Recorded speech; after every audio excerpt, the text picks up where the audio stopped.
Properties क्या है servo की, ये देखिए, हाई मैक्सिमम टॉर्क और force allows high acceleration. Means इसके अंदर जो टॉर्क होती है, टॉर्क या फोर्स जो रोटेशनल फोर्स है बहुत हाई होती है, इसलिए क्या है, इससे हमें हाई एक्सेलेरेशन मिलती है। उसके बाद नेक्स्ट क्या है, high zero speed torque force. Means क्या है कि जीरो स्पीड है जब उस मोटर की, तब उस टाइम कितना हाई टॉर्क क्रिएट कर रही है, और उसी टाइम मैक्सिमम टॉर्क की जो रिक्वायरमेंट होती है। नेक्स्ट है high bandwidth provides accurate and fast control. ये बड़ा इंपॉर्टेंट है। इसके अंदर क्या है, हाई बैंडविड्थ का मतलब यहाँ क्या है, यहाँ कोई ऐसी बात नहीं है जैसे हम एम्पलीफायर्स वगैरह के अंदर पढ़ते हैं, ऐसा कुछ नहीं है कि हाई बैंडविड्थ। यहाँ कंसेप्ट थोड़ा सा अलग है। इसका मीनिंग ये है कि signal change per unit second, signal change per unit second कितना हाई टॉलरेट कर सकता है, कितने हाई चेंज के लिए पर यूनिट सेकंड कितने हाई चेंज के लिए ये रिस्पॉन्स कर सकती है। मीन्स कोई भी यदि मैकेनिकल डिवाइस है, कोई भी यदि इलेक्ट्रोमैकेनिकल डिवाइस है, तो उसका क्या होता है कि सिग्नल चेंज के साथ उसका रिस्पॉन्स भी आना चाहिए। अब सिग्नल तो होता रहे बहुत फास्टली चेंज, उसके रिस्पॉन्स में इसकी स्पीड चेंज ना हो, तो मैं कहूँगा कि ये इस शार्प चेंज के लिए, इस फास्ट चेंज के लिए ये कंपैटिबल नहीं है, मैं ये बोलूँगा उस टाइम। अब सिग्नल जितना फास्टली चेंज हो रहा है, यदि उसके साथ साथ यदि आपका सिग्नल, आपके रिस्पॉन्स भी चेंज हो रहा हो, या उसकी स्पीड भी चेंज हो रही है, स्पीड कंट्रोल भी हो रही हो, तो मैं उसको कहूँगा कि उसकी हाई बैंडविड्थ है। Is it clear? सिग्नल कितना फास्टली चेंज हो रहा है, ठीक है। जीरो से लेके सिग्नल, मैं एक डीसी सिग्नल की बात करता हूँ, पल्स की बात करता हूँ।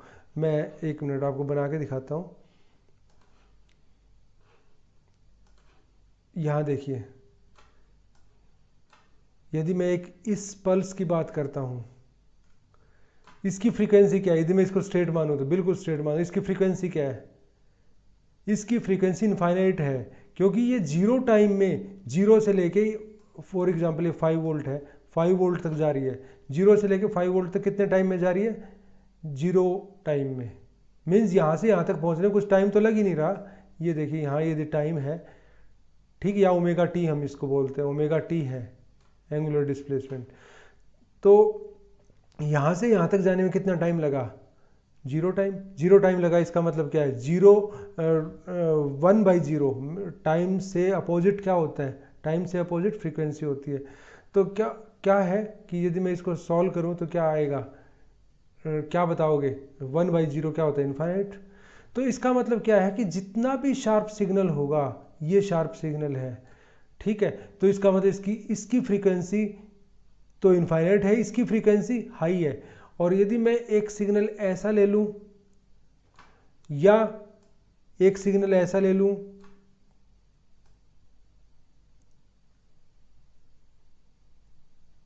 इसका मतलब इसकी फ्रीक्वेंसी कम है, इसकी फ्रीक्वेंसी कम है एज कम्पेयर टू दिस। देखो एम्पलीट्यूड तो शायद इसका ही ज़्यादा होगा इससे, लेकिन इसकी फ्रीक्वेंसी कम है, इसकी फ्रीक्वेंसी ज़्यादा है। हमें ये देखना है पर यूनिट टाइम के अंदर ये कितना चेंज हो रहा है, पर यूनिट टाइम के अंदर इसका वेरिएशन क्या है, हमें ये चेक करना है एक्चुअली, ठीक है। तो मैं ये कहूँगा कि ये वाइड हाई बैंडविड्थ के लिए काम करता है, मीन्स फास्टली वेरिंग सिग्नल के लिए भी रिस्पॉन्सिव है, फास्टली वेरिंग सिग्नल को भी रिस्पॉन्ड करता है, तो इसलिए एक्यूरेट और फास्ट कंट्रोल देता है। Works in all 4 quadrants. ये 4 क्वाड्रेंट्स की बात और बता देता हूँ मैं आपको। 4 क्वाड्रेंट का क्या मीनिंग है, देखिए इसमें ध्यान से समझना।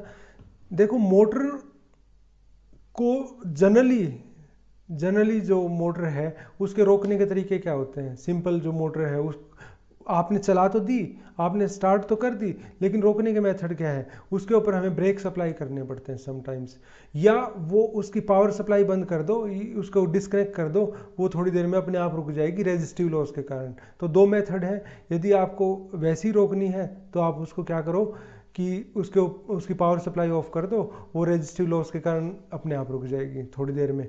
लेकिन उसको फास्टली रोकना है तो ब्रेक अप्लाई करते हैं, लेकिन ब्रेक अप्लाई जब करते हैं तो वहाँ क्या होता है, समटाइम्स स्पाइक्स आ जाती है, करंट में हाई स्पाइक्स आ जाती हैं, जिसके कारण वो आपका जो उसका कंट्रोलर है वो बर्न भी हो सकता है, मीन्स उसके अंदर हाई करंट क्रिएट हो जाएगा, हाई करंट क्रिएट होने के कारण वो बर्न भी हो जाएगा। तो अब 4 क्वाड्रेंट की बात करता हूँ मैं। 4 क्वाड्रेंट क्या है? 4 क्वाड्रेंट डिपेंड करता है मोटर स्पीड के ऊपर, मोटर के ऊपर, इसको मैं मोटर ले रहा हूँ, और एक कंट्रोलर के ऊपर। इन दो चीज़ों के ऊपर डिपेंड करता है। मोटर स्पीड यदि क्लॉकवाइज है, मोटर स्पीड यदि क्लॉकवाइज है, ठीक है, और ये भी यदि क्लॉकवाइज है, कंट्रोलर के अंदर जो सिग्नल आ रहा है वो भी क्लॉकवाइज आ रहा है, इसका मतलब क्या है कि वो मोटर की स्पीड बढ़ा देगा, ठीक है। तो ये एक क्वाड्रेंट हो गया। ये क्लॉकवाइज है और ये एंटी क्लॉकवाइज है, तो इसका मतलब क्या है कि ये कंट्रोलर जो सिग्नल दे रहा है वो दे रहा है कि एंटी क्लॉकवाइज फोर्स लगे इसके ऊपर, तो इसका मतलब ये मोटर की स्पीड डिक्रीज कर देगा, ठीक है। थर्ड क्या होगा, ये तो एंटी क्लॉकवाइज है और ये क्लॉकवाइज है, इसका मतलब क्या है, ये anti clockwise motor anti clockwise घूम रही है, लेकिन उसके ऊपर एक सिग्नल आया। देखो मैंने ये सारे बना के दिखा देता हूँ, ये क्लॉकवाइज, ये क्लॉक, ये एंटी क्लॉक, इसका मतलब ये क्लॉकवाइज घूम रही है, उसके ऊपर एंटी क्लॉकवाइज सिग्नल आया। नेक्स्ट क्या है, ये एंटी क्लॉकवाइज और इसके ऊपर एक क्लॉकवाइज सिग्नल लग रहा है, ठीक है। इसका मतलब क्या, ये एंटी क्लॉकवाइज रोटेट कर रही है और इसके ऊपर जो एक सिग्नल आया, कंट्रोल सिग्नल आया, वो इसको क्लॉकवाइज घुमाने के लिए आया, मीन्स एक फोर्स लगेगी जो क्लॉकवाइज लगेगी। इसका मतलब क्या होगा, इसकी जो स्पीड डिक्रीज होती चली जाएगी। अब ये एंटी क्लॉकवाइज है और ये भी एंटी क्लॉकवाइज है यदि, तो इट मीन्स क्या है कि ये एंटी क्लॉकवाइज घूम रही है और एक सिग्नल आ रहा है जो कह रहा है कि एंटी क्लॉकवाइज और फोर्स लगाओ। इट मीन्स क्या हो गया कि इसकी एंटी क्लॉकवाइज डायरेक्शन में इसकी स्पीड बढ़ती जाएगी। दीज ऑल आर 4 क्वाड्रेंट्स, इसको बोल रहा है 4 क्वाड्रेंट, ठीक है। Is it clear? तो यहाँ इस मेथड से ना, जब आप सर्वो की बात करोगे, इस मेथड से ब्रेकिंग इजी होता है, बहुत इजीली ब्रेक लग जाएगा।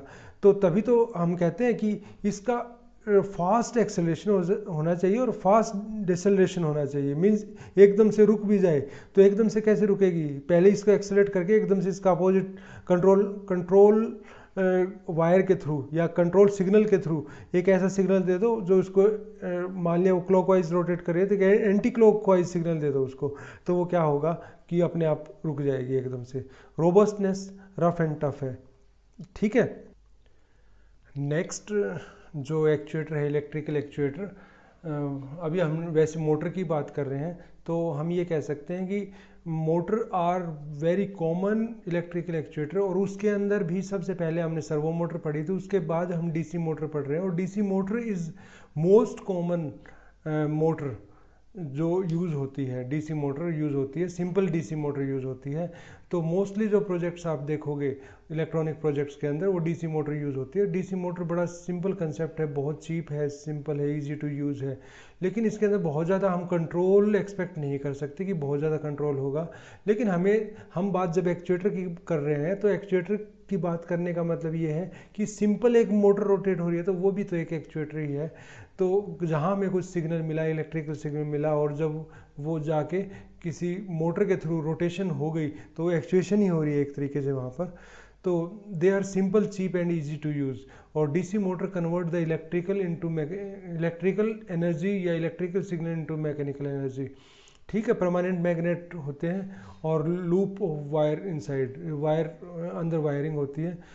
जब करंट इसमें पास होता है, वायर लूप के अंदर पास होता है, तो मैग्नेटिक फील्ड के अंदर जब वो वायरिंग रखी जाती है, वायरिंग जब मैग्नेटिक फील्ड के अंदर आती है तो रोटेट होना स्टार्ट हो जाते हैं।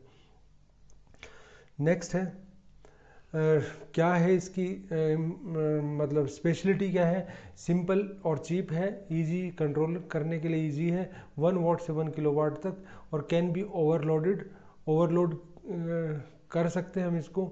और ब्रशेस के कारण वियर एंड टियर होता है, ये ध्यान रखना। इसका ये इसकी लिमिटेशन है कि ब्रशेस हैं इसमें, तो लिमिटेशन होता है। और limited overloading on high speed के ऊपर हम ओवरलोड कर सकते हैं, लेकिन लिमिटेड ओवरलोड कर सकते हैं। डीसी मोटर का कंट्रोल कैसे होता है, ये देखिए, इसमें हम एक एच ब्रिज यूज़ करते हैं, और आगे देखना, ये ऐसे ब्रिज कैसे काम करता है, शुरू में यदि मैं 1 और 2 को क्लोज करूँगा तो क्या होगा, करंट ऐसे फ्लो करेगा ए से बी की तरफ और इस टाइप में पाथ बनेगा। इट मीन्स ए से बी की तरफ करंट फ्लो करा, इसकी एक डायरेक्शन में मूवमेंट होगी। नेक्स्ट जब मैं बात करूँगा, ये डीसी की बात है, ये यहाँ से सप्लाई नहीं चेंज हो रही। जब मैं स्विच यहाँ लगा, ये स्विच ऑन हो जाएगा और एक ये स्विच ऑन हो जाएगा तो बी से ए की तरफ करंट फ्लो करेगा। इट मीन्स जिस डायरेक्शन में पहले करंट फ्लो कर रहा था उससे अपोजिट डायरेक्शन में करेगा। इट मीन्स मोटर के अंदर की जो रोटेशन है, रोटेशन वो अपोजिट हो जाएगी एज कम्पेयर टू प्रीवियस।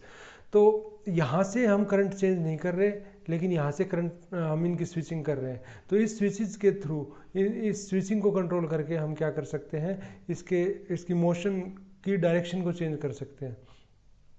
देखिए ये यहाँ दिखाया हुआ है, ये स्विच दोनों ऑन है, ये स्विच ऑफ है, इस करंट की डायरेक्शन ये है। यहाँ 3 और 4 ऑन है तो करंट की डायरेक्शन अपोजिट हो गई। उसके बाद है ब्रशलेस डीसी मोटर। अभी हमने विद ब्रश की बात की थी, अब brushless DC motor. Brushless DC motor के बारे में बहुत ज़्यादा हम डिस्कस नहीं करेंगे, लेकिन मैं आपको ये बता देता हूँ कि ब्रशलेस डीसी मोटर के अंदर जो स्विचिंग होती है, जो कम्यूटेटर का जो काम होता है, वो कम्यूटेटर या अल्टरनेटर जिसको बोलते हैं, उसका जो काम होता है वो इलेक्ट्रॉनिकली होता है। जब मैंने आपको मोटर पढ़ाया था, मोटर जब मैंने डिस्कस किया था, तब मैंने आपको बताया था वहाँ एक कम्यूटेटर होता है, वो स्विचिंग करता है कि करंट की डायरेक्शन डीसी के अंदर वैसे तो करंट की डायरेक्शन कांस्टेंट होती है, लेकिन वहाँ हमें क्या है, वेरिएबल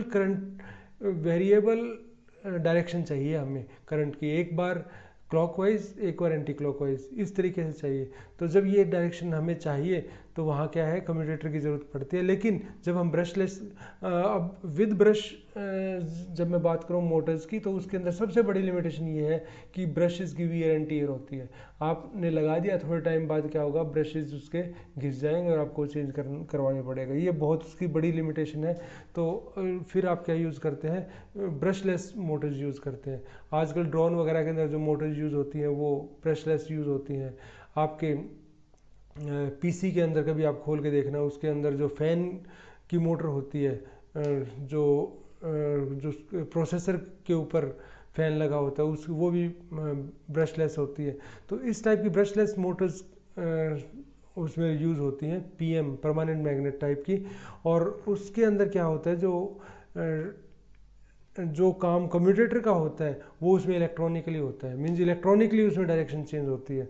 तो इसमें जो no brush, so no wear and tear, high speed होती है, क्योंकि ब्रश के कारण उसके अंदर फ्रिक्शन लॉस भी तो हो रहा था ना।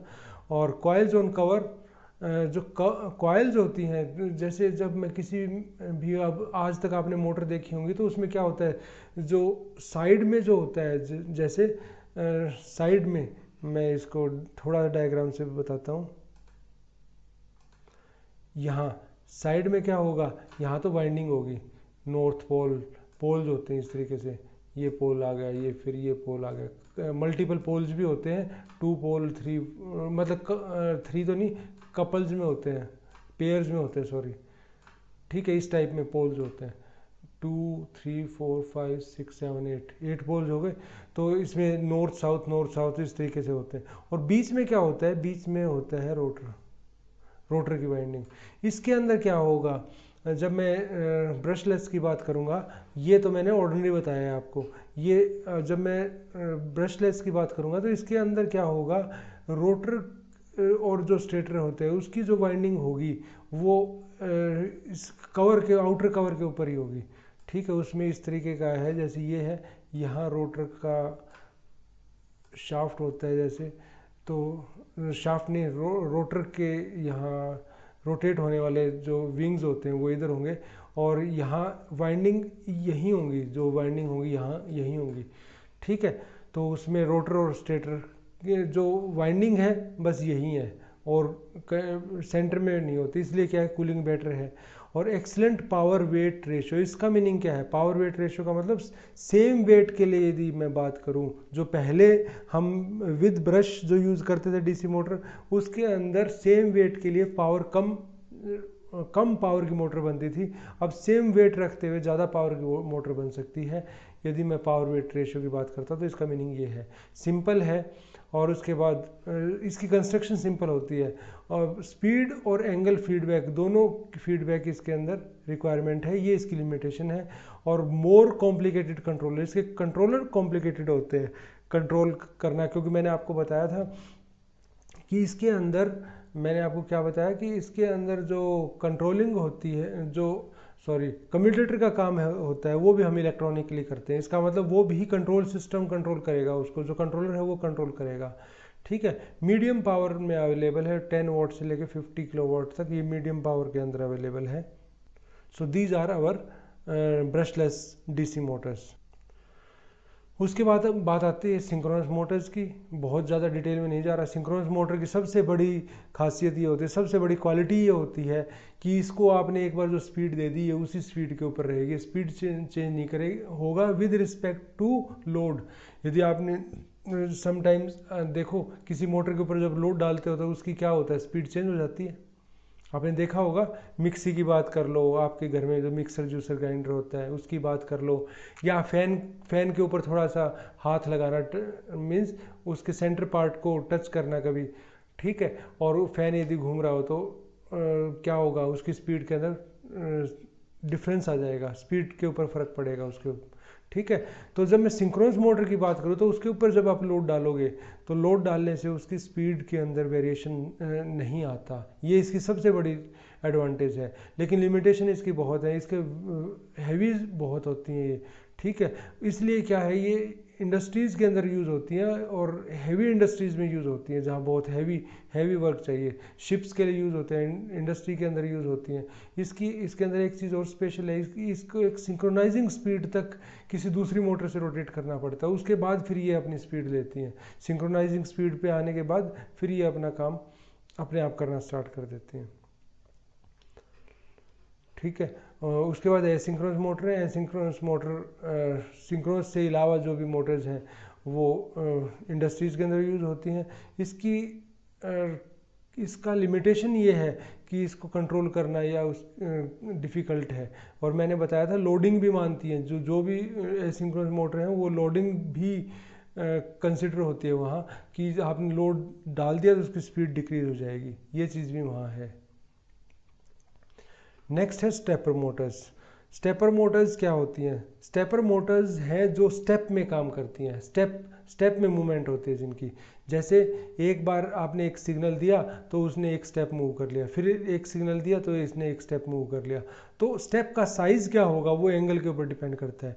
टोटल आप मुझे ये बताइए, यदि यहाँ से लेके यहाँ तक रोटेट कर गया तो कितना एंगल हुआ? Total 360 degree. कितना हुआ? 360 डिग्री एंगल हुआ। और यदि इसको स्टेप्स में करना हो, मैं कहता हूँ कि 36 एंगल का स्टेप एक बार में लेती है, तो कितनी बार में पूरा कर जाएगी इसको? 10 स्टेप्स में पूरा कर जाएगी इसको। ठीक है, फुल रोटेशन कितनी देर में होगी? 10 स्टेप्स के अंदर। ठीक है, तो 1 स्टेप एट ए टाइम लेती है, फॉरवर्ड या बैकवर्ड कैसी भी हो सकती है। और उसके बाद क्या है कि वो स्टेप डिपेंड करता है कि वो स्टेप किस साइज़ का होगा, वो डिपेंड करता है। तो उसके बारे में हम आगे पढ़ेंगे अभी। तो स्टेपर मोटर के अंदर क्या होता है, डिस्क्रीट स्टेप में चलती है, ये ऐसा नहीं है कि कंटिन्यूसली चलती रहे, तो ऐसा नहीं है इसके अंदर। तो ये डिस्क्रीट स्टेप में चलती है, और जो इसके अंदर मल्टीपल कॉइल्स यूज़ होते हैं, मल्टीपल वायर्स यूज़ होते हैं, और उन वाइंडिंग कॉइल का मतलब वाइंडिंग, मल्टीपल वाइंडिंग यूज़ होती हैं, और उन वाइंडिंग्स को हम फेजेस बोलते हैं, डिफरेंट फेजेस। अब जो डिफरेंट फेजेस हैं वो डिफरेंट टाइम पर कंट्रोल होते हैं कंप्यूटर से। मीन्स हम उसको कंप्यूटर से कंट्रोल करते हैं या किसी कंट्रोलर से, कंप्यूटर का मतलब किसी कंट्रोलर से भी कंट्रोल कर सकते हैं।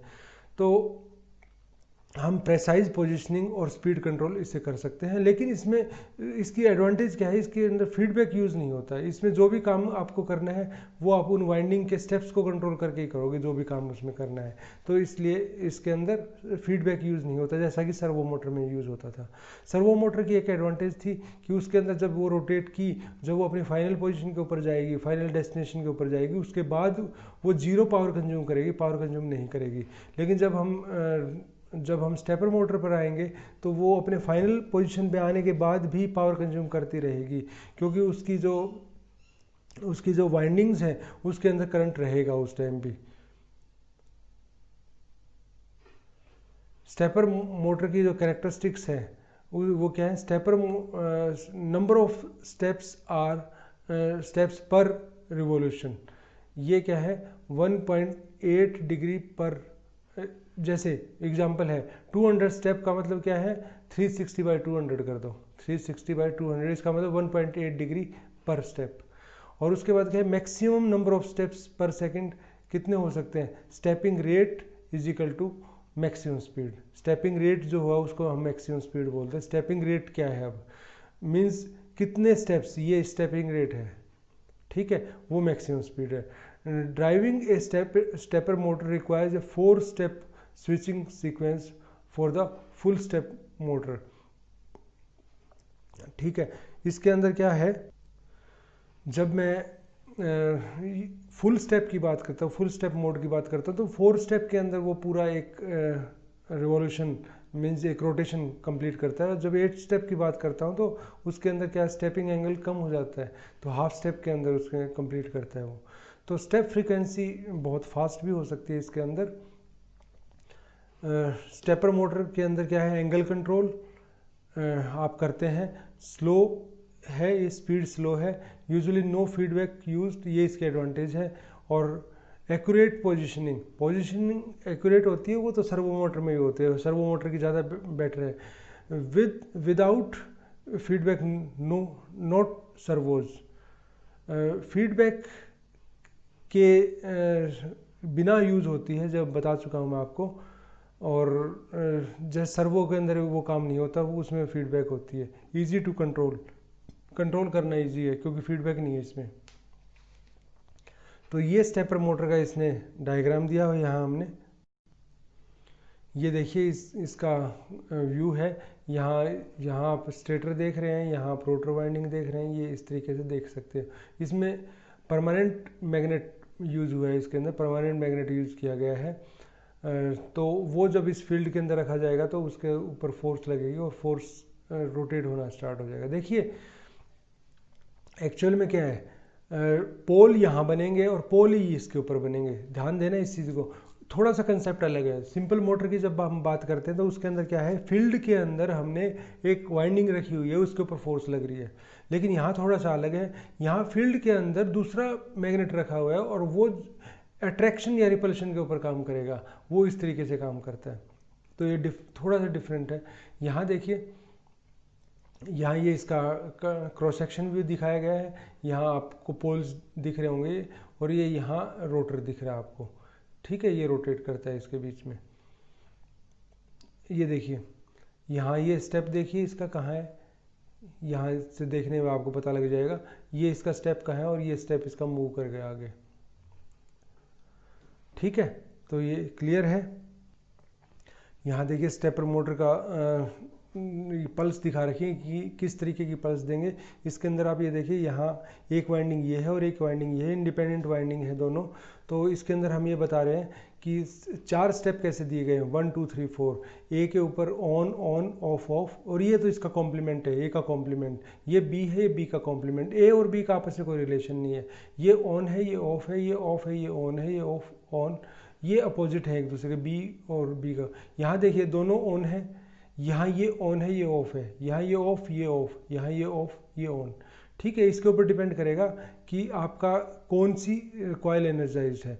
दोनों एनर्जाइज्ड हैं तो किस डायरेक्शन के ऊपर वो एनर्जाइज्ड है, उससे उसकी स्पीड के ऊपर इफेक्ट आएगा। यहाँ देखिए इसका जो पीछे हमने पढ़ा था उसका ये पल्स डायग्राम बना के दिखा दिया कि किस तरीके से उनके एनर्जाइज होगा। यहाँ ये ऑन है, इधर ऑफ है, ये ऑन है फिर ऑफ है, ये ऑन ये ऑफ, ठीक है। ये ए है, ये बी है, बी ए कॉम्प्लीमेंट और बी कॉम्प्लीमेंट वो इसके अपोजिट ही होते हैं, इसलिए इसके उसके ऊपर हम ज़्यादा नहीं जाएंगे। मेनली आप इसको ए और बी को ही देखिए आप।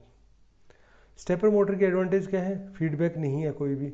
और डिसएडवांटेज क्या है कि फीडबैक ना हमेशा ना चलाने से काम लगाने से काम नहीं चलता। समटाइम हमारे लिए फीडबैक बहुत ज़रूरी भी होता है कि हमें फीडबैक लगाने की ज़रूरत होती ही होती है। जहाँ हमें बेटर प्रिसीजन चाहिए होता है तो बेटर प्रिसीजन चाहिए, जहाँ रिक्वायर्ड होता है वहाँ हमें फीडबैक लगाने की रिक्वायरमेंट रहती है। तो अदरवाइज़ क्या होगा कि स्टेपर मोटर अपना कोई स्टेप लूज़ कर गई, स्टेप फॉलो ना किया, तो उसके बाद क्या है आपको प्रिसीजन नहीं मिलेगा, आपको प्रॉपर उसकी पोजीशन नहीं मिलेगी जो आप चाहते हैं। उसके बाद क्या है, जो 2H ब्रिज यूज़ होते हैं इंस्टेड ऑफ 1 के, ठीक है। और उसके बाद क्या है कि ड्राइविंग सॉफ्टवेयर डिफरेंट है इसका एज़ कम्पेयर टू जब हमने बात सर्वो की थी, लेकिन कॉम्प्लिकेटेड नहीं है, बहुत ज़्यादा कॉम्प्लिकेटेड नहीं है। और कुछ कंट्रोलर जो है वो स्टेपर मोटर के साथ फर्मवेयर के अंदर भी आते हैं, ठीक है। उसके साथ ही जो कंट्रोलर है उसके साथ ही मोटर के साथ ही होते हैं वो। स्टेपर मोटर का यहाँ एक न्यूमेरिकल हमने दिया हुआ है या फार्मूला दिया हुआ है कि स्टेप एंगल, आगे न्यूमेरिकल भी दिया है मैंने एक इसका। स्टेप एंगल क्या है, स्टेप एंगल इज 360/ns, और ns क्या है, ns is the number of steps जितने लेता है, ठीक है। और वो एक इंटीजर में ही होंगे, मीन्स जितने टोटल स्टेप, मैंने पीछे एग्जांपल भी दिया था, जितने टोटल स्टेप ले रहा है, पीछे मैंने दिया था 36 का एंगल है और 10 स्टेप ले रहा है, तो ये क्या है, एंगल में वहाँ 36 का ये दे रहा था 36, तो यहाँ भी यदि आप 10 स्टेप में करोगे तो 36 का एंगल अपने आप आ जाएगा, ठीक है। और total angle through which each motor rotates, total angle कितना रोटेट करेगी, मीन्स एक साइकिल जब रोटेट करेगी, एक साइकिल मीन्स एक रोटेशन लेगी, सिंगल रोटेशन लेगी तो 360 का एंगल लेगी। तो यहाँ मैं कहूँगा कि वो काफ़ी देर तक चलती रही, तो उसने कितना एंगल लिया टोटल, तो AM = NP × अल्फ़ा, अल्फ़ा है उसका स्टेप है, NP का मतलब क्या है कि number of pulse received by the motor, motor को कितनी पल्स मिली, मीन्स टोटल कितने स्टेप्स लिए, तो वहाँ से आपको पता लगा टोटल एंगल कितने रोटेट की। मान लिया एंगल है 30 और 100 पल्स मिली है, तो 100 × 30 3600, इतना टोटल रोटेशन होगी, एंगुलर रोटेशन होगी इतने डिग्री की। और एंगुलर वेलोसिटी क्या है, ओमेगा = 2πfp/ns, और fp क्या है, पल्स फ्रीक्वेंसी, पल्स जो आ रही है उसकी फ्रीक्वेंसी क्या है, पल्स की फ्रीक्वेंसी क्या है। स्पीड रोटेशन क्या है, n = 60 fp/ns, ये क्या है, इसकी स्पीड ऑफ रोटेशन है। स्पीड ऑफ रोटेशन, अब आगे एग्जांपल है, स्टेपर मोटर का जो स्टेप एंगल है वो 3.6 डिग्री है, तो how many pulses are required for the motor to rotate through 10 complete revolutions, 10 revolution लेने हैं तो कितनी पल्स की ज़रूरत पड़ेगी, कंप्लीट रिवोल्यूशन 10 लेने हैं, पूरे चक्कर चाहिए 10, 1 2 3 इस तरीके से। What pulse frequency is required for the motor to rotate at a speed of, इतनी स्पीड चाहिए, ठीक है, इतनी स्पीड रोटेट करने के लिए। तो स्पीड और रोटेशन की जो बात कर रहा था वो यही है, कितने रिवोल्यूशन पर मिनट, इतने 100 रिवोल्यूशन पर मिनट की स्पीड से हमें चलानी है, तो क्या करना पड़ेगा। सॉल्यूशन इसका बता देता हूँ, अल्फ़ा = 360/ns ये हमने किया था, तो यहाँ से ये फॉर्मूला लगा के हम, अल्फ़ा हमें दिया हुआ है, ns हमें निकालना है, ns का मतलब क्या है, कितने ns = 100 स्टेप्स, कितने स्टेप लेगा वो 360, एक राउंड लेने में कितने स्टेप लेने पड़े उसको ns बोलते हैं हम। उसके बाद am है, am का फार्मूला था NP अल्फ़ा, और 10 कंप्लीट रिवोल्यूशन हमें चाहिए, तो am NP हम निकाल लेंगे यहाँ से, 1000 पल्सेस की हमें ज़रूरत पड़ेगी, कितनी पल्सेस चाहिए हमें, 1000 पल्सेस चाहिए। तो हम AM क्या है, टोटल कितना एंगल उसने कवर किया, टोटल एंगल कितना कवर किया, 1 रिवोल्यूशन में 360 डिग्री, और 10 जब करेगा रोटेशन में तो 3600, इतना टोटल एंगल आ गया। टोटल एंगल को आप 3.6 से सिंगल स्टेप साइज से डिवाइड कर दो तो आपको नंबर ऑफ स्टेप्स मिल जाएंगे, नंबर ऑफ स्टेप्स या नंबर ऑफ पल्सेस बात एक ही है। तो n आपको दे रखा है कि 100 रिवोल्यूशन पर मिनट यदि आपको चाहिए, तो यहाँ से आप fp निकाल लोगे, ठीक है। तो ये आपका fp आ गया, मीन्स कितना फ्रीक्वेंसी का सिग्नल आपको लगाना पड़ेगा, ये आ गया। तो यहाँ हमारा मोटर हम ख़त्म करते हैं। मोटर तो मोस्टली हमने कवर कर ली, जिसमें हमने डीसी मोटर पढ़ी, स्टेपर मोटर पढ़ी और सर्वो मोटर पढ़ी, ये हमने कवर किया। अब आगे दूसरे टाइप के जो एक्चुएटर्स होते हैं उनको स्टडी करेंगे, उनको पढ़ेंगे हम आगे।